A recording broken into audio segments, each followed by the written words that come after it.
இன்றைய பதிவில் பாருங்க. இன்றைய பதிவில் 10th மேக்ஸ் 10ஆம் வகுப்பு சமச்சீர் கல்வி அந்த புக்கில் இருந்து இங்கே பாருங்க.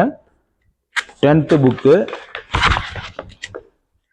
10 ஸ்கூல் புக்கு, 10ஆம் வகுப்பு ஸ்கூல் புக்கு பாருங்க. இதில் பக்கம் எண் வந்து 291. 291ல் எடுத்துக்காட்டு 7.15 இந்த 10th புக்கு இங்கே பாருங்க. 10th maths Tamil medium book இது. 10th மேக்ஸு பாருங்க. இப்போ இந்த கேள்வி படிக்கிறோம் பாருங்க.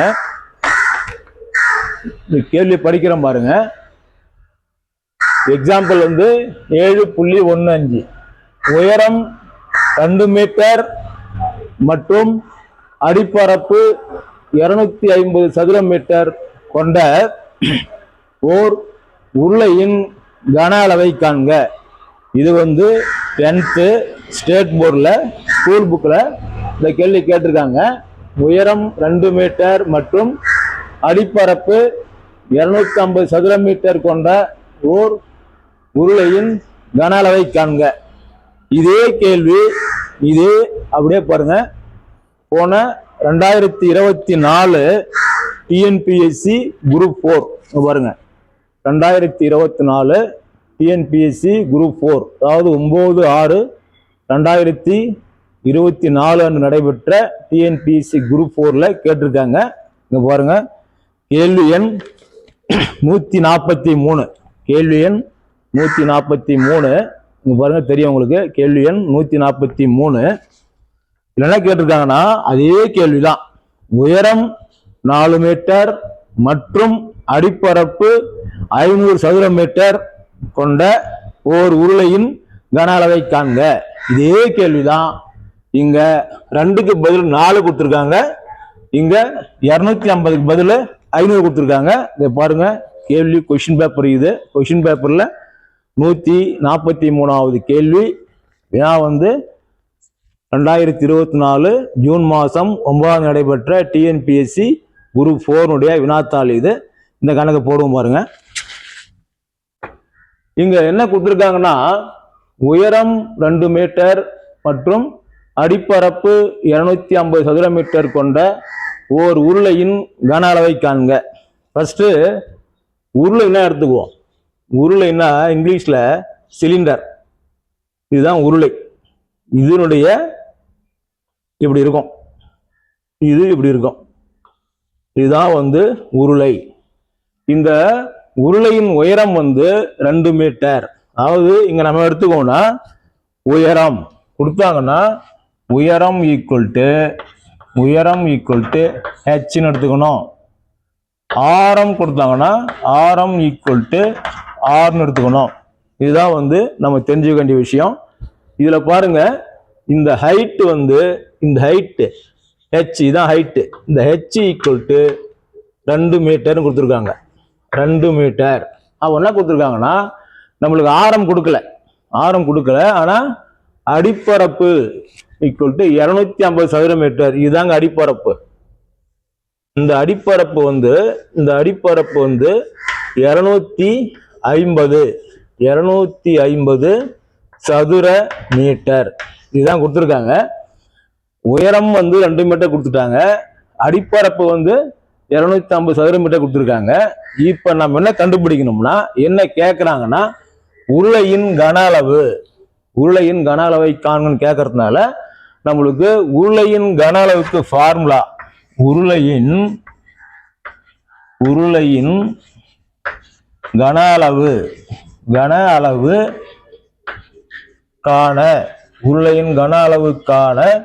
சூத்திரம்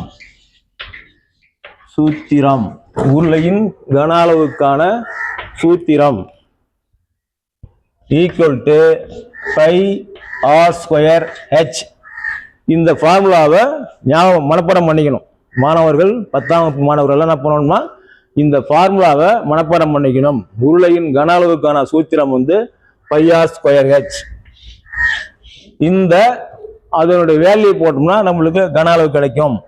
இங்க வந்து நம்மளுக்கு என்ன நம்ம ஒரு கம்பேர் பண்ணோம்னா இங்க பாருங்க, ஒரு உருளை இப்படி இருக்குங்க. ஒரு உருளைன்றது ஒரு சிலிண்டர். அதனுடைய இந்த அடிப்பரப்பு இல்லையா, இந்த அடிப்பரப்பு என்பது ஒரு வட்டம். இப்ப ரவுண்டா ஒரு சைக்கிள் டயர் இருக்கு இல்லையா, இந்த சைக்கிள் டயரை ஒன்று மேல ஒன்று ஹைட்டா வச்சா அதான் உருளை. அதோட அடிப்பரப்பு என்பது ஒரு டயர். ஒரு டயருடைய அளவு வந்து வட்டம். அப்ப உருளையின் அடிப்பரப்பு வந்து வட்டத்தின் பரப்புக்கு சமம். இதுதான் கம்பேர் பண்ணுங்க. உருளையின்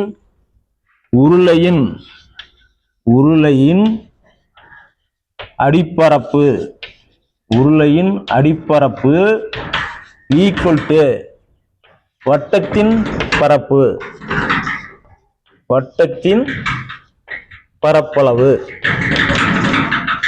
இதுதான் யூஸ் பண்றோம். உருளையின் அடிப்பரப்பு என்பது ஒரு வட்டத்தின் பரப்பளவுக்கு சமன்றதுனால இங்க உருளையின் அடிப்பரப்பு 250 சதுர மீட்டர் கொடுத்ததுனால வட்டத்தின் பரப்பளவுக்கான சூத்திரம் வந்து பை ஆர் ஸ்கொயர்.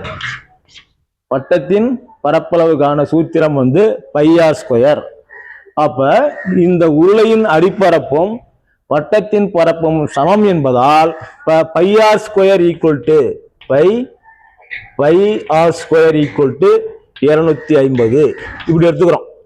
உருளையின் அடிப்பரப்பும் வட்டத்தின் பரப்பளவும் சமம் என்பதால், ஏன்னா உருளையின் அடின்றது ஒரு வெட்டுங்க, ஒரு இதை எடுத்து ஒரு கோன் எடுத்து வெட்டினீங்கன்னா அது என்ன வரும், ஒரு சிலிண்டர் எடுத்து வெட்டினீங்கன்னா ரவுண்டா வரும், பீஸா வரும் இல்லையா, அதுதான் அடிப்பரப்பு. அப்ப ஒரு உருளையின் அடிப்பரப்பு வந்து ஒரு வட்டத்தின் பரப்பளவுக்கு சமன்றதுனால இந்த பை ஆர் ஸ்கொயர், வட்டத்தின் பரப்பளவு ஃபார்முலா வந்து pi R square equal to 250.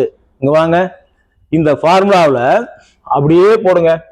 இங்க இருக்கு இல்லையா, இந்த பை ஆர் ஸ்கொயருக்கு பதில் 250 போடுங்க. 250 இன்ட்டு ஹெச் எவ்வளோ, ஹைட் வந்து 2 மீட்டர், 2 ஈக்குவல் டு 250 இன்ட்டு 2 500.